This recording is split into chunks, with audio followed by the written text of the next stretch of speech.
ಗುರು ಸಾಕ್ಷಾತ್ ಪರಬ್ರಹ್ಮ ತಸ್ಮೈ ಶ್ರೀ ಗುರುವೇ ನಮಃ. ಗುರುಗಳು ದೇವರ ಸ್ವರೂಪ, ಅವರಿಗೆ ನನ್ನ ಹೃತ್ಪೂರ್ವಕವಾದ ನಮಸ್ಕಾರಗಳು.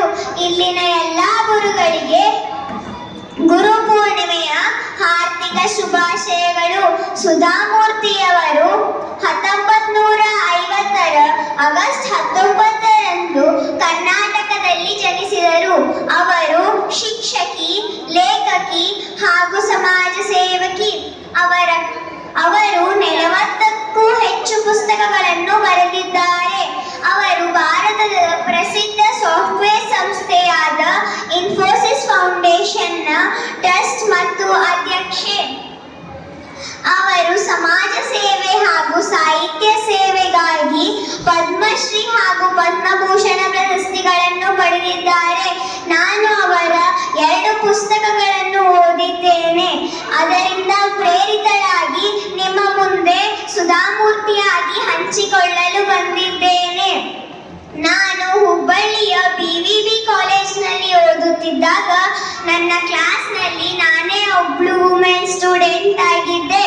ನಾನು ಹೆದರಲಿಲ್ಲ. ನನ್ನ ಕಡೆ ಸೆಲ್ಫ್ ಕಾನ್ಫಿಡೆನ್ಸ್ ಜಾಸ್ತಿ ಇತ್ತು. ಲೈಫ್ನಲ್ಲಿ ಸಕ್ಸಸ್ ಆಗಬೇಕಂದ್ರೆ ಸೆಲ್ಫ್ ಕಾನ್ಫಿಡೆನ್ಸ್ ತುಂಬಾ ಮುಖ್ಯ. ಯಾವ್ದಾದ್ರು ನೆಗೆಟಿವ್ ಥಾಟ್ಸ್ ಬಂದ್ರೆ ಅದನ್ನ ಪಾಸಿಟಿವ್ ಥಾಟ್ಸಿಗೆ ಹೋಗಲು ಒಂದು ಸ್ಟೆಪ್ ಅಂತ ತಿಳಿಬೇಕು. Every adversity is an opportunity ಅನ್ನೋ ಹಾಗೆ ಇಂಜಿನಿಯರಿಂಗ್ ಕಾಲೇಜ್ನಲ್ಲಿ ಓದುತ್ತಿದ್ದಾಗ ಅಲ್ಲಿ ಲೇಡೀಸ್ ಟಾಯ್ಲೆಟ್ ಇರಲಿಲ್ಲ. ನಾನು ಅದನ್ನೊಂದು ಪ್ರಾಬ್ಲಮ್ ಅಂತ ನೋಡಲಿಲ್ಲ.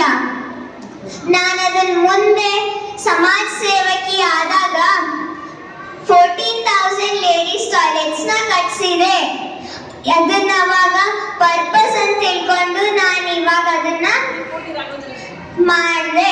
ನಾವು ಒಂದೇ ಒಂದು ದಿವಸನೂ ಕ್ಲಾಸ್ ಮಿಸ್ ಮಾಡಿಲ್ಲ. ಅವತ್ತಿನ ಸ್ಟಡೀಸ್ ಅವತ್ತೇ ಮಾಡಿದೆ. ಅದರ ಸಲುವಾಗಿ ಎಕ್ಸಾಮ್ ಟೆನ್ಷನ್ ಇರಲಿಲ್ಲ. ನೀವು ಅವತ್ತಿನ ಸ್ಟಡೀಸ್ ಅವತ್ತೇ ಮಾಡಿದ್ರೆ, ಅವತ್ತೇ ವರ್ಕ್ ಮಾಡಿದ್ರೆ ಎಕ್ಸಾಮ್ ಫಿಯರ್ ಇರಲ್ಲ. ನಮ್ಮ ಪ್ರಾಬ್ಲಮ್ನ ನಾವೇ ಸಾಲ್ವ್ ಮಾಡಬೇಕು. ದುಃಖ ಇರಲಿ, ಸುಖ ಇರಲಿ, ದುಃಖ ಬಂದ್ರೆ ನಮ್ಮನ್ನು ಸ್ಟ್ರಾಂಗ್ ಮಾಡಕ್ ಒಂದು ಅಪಾರ್ಚುನಿಟಿ ಅಂತ ತಿಳ್ಕೋಬೇಕು. Discipline is very important. ನಮ್ಮ ಕ್ಲಾಸ್ನಲ್ಲಿ ನಾವು ಎಷ್ಟು ಡಿಸಿಪ್ಲಿನ್ ಇರ್ತೀವಿ ಲೈಫ್ನಲ್ಲಿ ಅಷ್ಟೇ ಸಕ್ಸಸ್ ಆಗ್ತೀವಿ. Talking properly, respecting people properly, communicating properly and writing properly ಇದನ್ನು ಮಾಡೋದ್ರಿಂದ ನಮ್ಮ ಲೈಫ್ನಲ್ಲಿ ಸಕ್ಸಸ್ ಸಿಕ್ಕೇ ಸಿಗುತ್ತೆ. ನಾವೆಲ್ಲ ಪ್ರೌಡಿಂದ ಹೇಳೋಣ ನಾವು ಚಿನ್ಮಯ ಸ್ಟೂಡೆಂಟ್ಸ್ ಅಂತ. ನಾನು ಪ್ರೌಡಿಂದ ಹೇಳ್ತೀನಿ, ನಾ ಚಿನ್ಮಯ ಸ್ಟೂಡೆಂಟ್.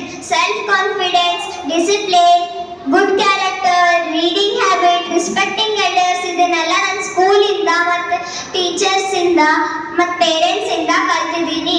ನನ್ನ ಆದರ್ಶ ವ್ಯಕ್ತಿಯಾದ ಸುಧಾಮೂರ್ತಿಯವರ ಬಗ್ಗೆ ಮಾತನಾಡಲು ಅವಕಾಶ ಕೊಟ್ಟಿದ್ದಕ್ಕೆ ಎಲ್ಲರಿಗೂ ಧನ್ಯವಾದಗಳು. Thank you. ಹರಿ ಓಂ.